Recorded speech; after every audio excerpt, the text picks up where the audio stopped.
আসসালামু আলাইকুম everyone, I hope সবাই ভালো আছেন আর আপনাদের দয়ায় আলহামদুলিল্লাহ আমিও বেশ ভালো আছি। আজকে মরুভূমি থেকে এই যে মুরগ নিয়ে আসছি, দেশি মুরগ।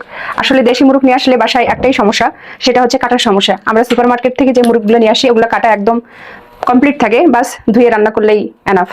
আর যেটা মরুভূমি থেকে মুরগি নিয়ে আসি সেটা নিজেকেই সবকিছু প্রসেস করতে হয়, জবাই জবাই টবাই সবকিছু নিজেকেই করতে হয়, তার জন্য একটু সমস্যা হয় আর কি।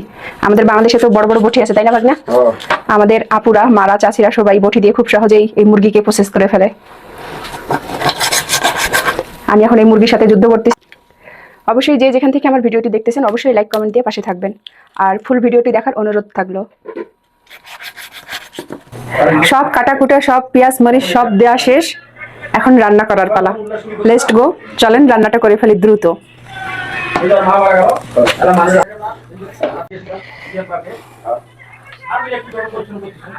এই তো সবকিছু দিয়ে নিয়েছি, যত ধরনের মশলা আছে, আদা বাটা, জিরা বাটা, রসুন বাটা সব দিয়ে নিয়েছি, পেঁয়াজ মরিচ। এখন মাংসটাকে আমি কষিয়ে একদম লাল লাল করে ফেলবো, তারপরে সামান্য ঝোল দিব।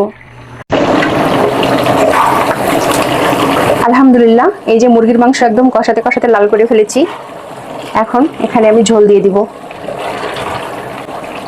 এই যে। আর অপর সাইডের চুলায় আমি মটরশুঁটি দিয়ে পোলাও রান্না করতেছি। এই যে এখানে আমি মটরশুঁটি দিয়েছি, প্রয়োজন মটরশুঁটি। পরিমাণ মতো ঝোল দিয়ে দিলাম। আসলে আমি মুরগির মাংসের ফুল রেসিপিটা দেইনি, কারণ মুরগি রান্না করার প্রসেসটা আমরা সবাই কম বেশি জানি, এত কঠিন কিছু না, তাই শর্টকাট আমার রেসিপি।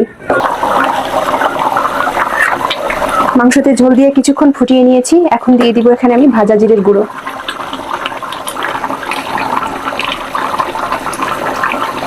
আর 1 মিনিট টকবক করে ফুটলেই আমার রান্না কমপ্লিট। আলহামদুলিল্লাহ,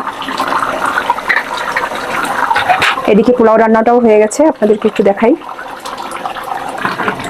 এই যে মটরশুঁটি দিয়ে পোলাও, আলহামদুলিল্লাহ আলহামদুলিল্লাহ, মাশাআল্লাহ, আপনাদের দাওয়াত থাকলো। তো আজকের ভিডিওটা এই পর্যন্তই। সবাই ভালো থাকবেন, সুস্থ থাকবেন, আল্লাহ হাফেজ।